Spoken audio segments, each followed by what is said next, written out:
Hi అండి, అందరికీ నమస్కారం. నేను ఈ వీడియో చేయడానికి ప్రధాన కారణం వచ్చేసి మన జనసేన కుటుంబం నుంచి చాలామంది అలకలు మొదలుపెట్టారు. వాళ్ళ కోసం నా పాటి చిన్న ప్రయత్నంగా నేను ఈ విషయాన్ని తెలియజేస్తున్నాను.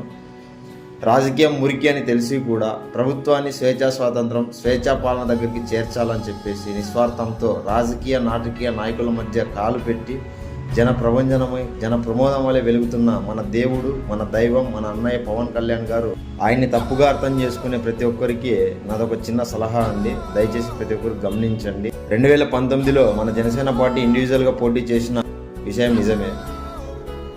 అన్నయ్య కూడా 2 చోట్ల నిలబడి ఓడిపోవడం కూడా నిజమే. ఈరోజు 2024లో కూడా ఇదే రిపీట్ అవ్వదని గ్యారెంటీ ఏంటి?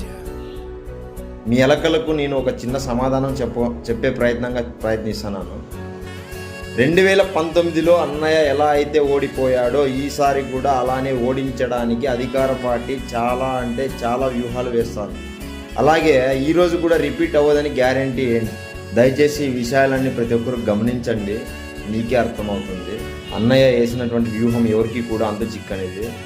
ఉన్న కాస్త సీట్లే బలమైన అభ్యర్థుల్ని ప్రకటించి అసెంబ్లీ దద్దరెళ్ళేలా, ఆంధ్ర రాష్ట్రం ఉలిక్కి పడేలా వేసినటువంటి ఈ వ్యూహం ఎవరికి కూడా అర్థం కానిది.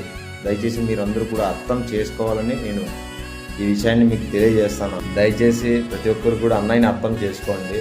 మీరు కనుక తప్పుగా అర్థం చేసుకున్నట్లయితే రానున్న రోజుల్లో ప్రజాస్వామ్యం కూని కావడం ఖాయం.